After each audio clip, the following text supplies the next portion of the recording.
एक बंदर जिसने स्वर्ग को हिला दिया, एक योद्धा जिसे खुद भगवान ने रोका। ये कोई कहानी नहीं, ये है पौराणिक रहस्य का विस्फोट। जानिए कैसे बना बंदर देवताओं से भी बड़ा मंकी किंग। बहुत समय पहले की बात है, जब जब स्वर्ग और पृथ्वी की सीमाएं अभी तय नहीं हुई थी। जब पहाड़ों में देवता रहते थे और समुद्रों की लहरों में राक्षसों की गूंज सुनाई देती थी। उसी समय ब्रह्मांड के 5 तत्वों से बना एक रहस्यमयी पत्थर पृथ्वी की सबसे ऊंची चोटी पर गिरा। यह कोई साधारण पत्थर नहीं था। अग्नि, वायु, जल, पृथ्वी और आकाश, इन 5 शक्तियों का सार इस पत्थर में समाहित था। वर्षों तक वह पत्थर वहां पड़ा रहा और फिर एक दिन उस पत्थर से जीवन की किरण फूटी। पत्थर फट गया और उसे जन्म लिया एक असाधारण प्राणी ने, एक बंदर। लेकिन यह बंदर आम नहीं था। जन्म लेते ही उसकी आंखों से बिजली कौंधी, उसकी दहाड़ से बादल गरज उठे। जंगल के जानवरों ने उसे प्रणाम किया। वह अपने जैसे और बंदरों के बीच जल्दी ही राजा बन गया। वे उसे सन वुकोंग कहते थे, सूर्य जैसा तेजस्वी और चंद्रमा जितना शांत। लेकिन सन वुकोंग के भीतर सिर्फ खेल और मस्ती नहीं थी। उसके अंदर एक सवाल हमेशा उबाल मारता, मैं अमर क्यों नहीं हूं। उसे यह जानने की ललक थी कि उसे कभी मौत क्यों आएगी।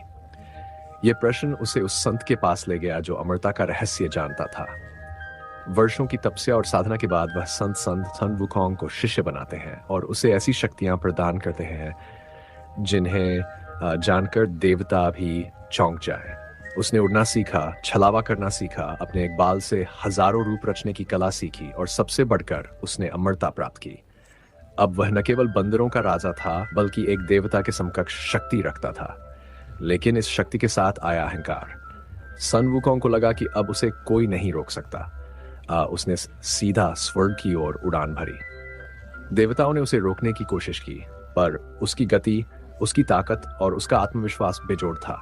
स्वर्ग के सम्राट जेड सम्राट ने सोचा कि अगर उसे रोका नहीं गया तो ये पूरे स्वर्ग को हिला देगा।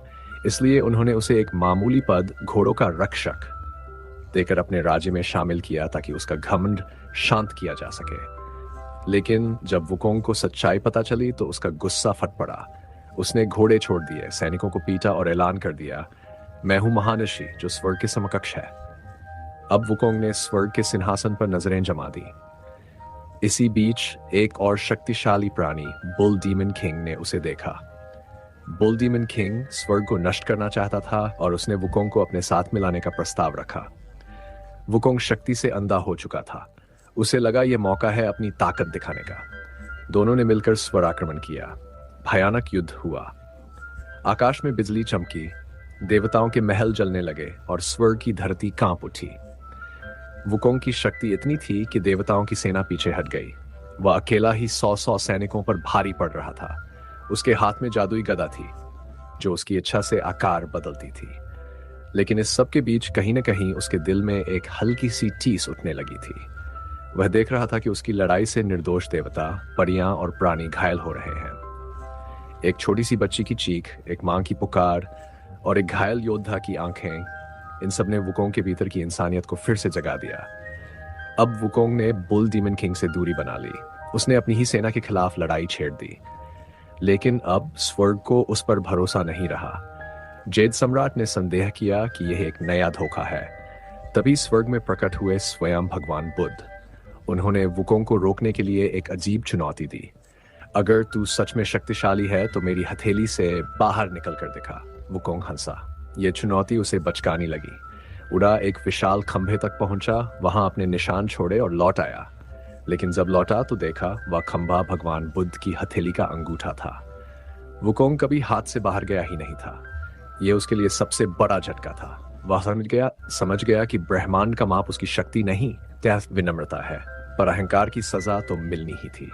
बुद्ध ने उसे एक पहाड़ के नीचे 500 वर्षों के लिए बंद कर दिया। उस अंधेरे भारी चट्टान के नीचे वुकोंग ने अकेले में खुद से सवाल किए, अपने कर्मों को याद किया और पछताया। उसका अहंकार धीरे धीरे टूट गया और वहां उस चट्टान के नीचे जन्म लेने लगी एक नई चेतना, एक सच्चा योद्धा जो न केवल शक्तिशाली था बल्कि आत्मचिंतन से परिपूर्ण भी। वर्षों बाद जब धरती पर अंधकार बढ़ गया और अच्छाई को मार्गदर्शन की आवश्यकता पड़ी, तब एक साधु टांग सांजांग उसकी कैद खत्म करेगा और वुकोंग उसके साथ एक यात्रा पर निकलेगा, एक पवित्र तीर्थ यात्रा जो इतिहास में जर्नी टू द वेस्ट के नाम से जानी जाएगी। वह बंदर जो कभी स्वर्ग का विद्रोही था, अब धर्म की रक्षा के लिए अपनी शक्तियों का उपयोग करेगा।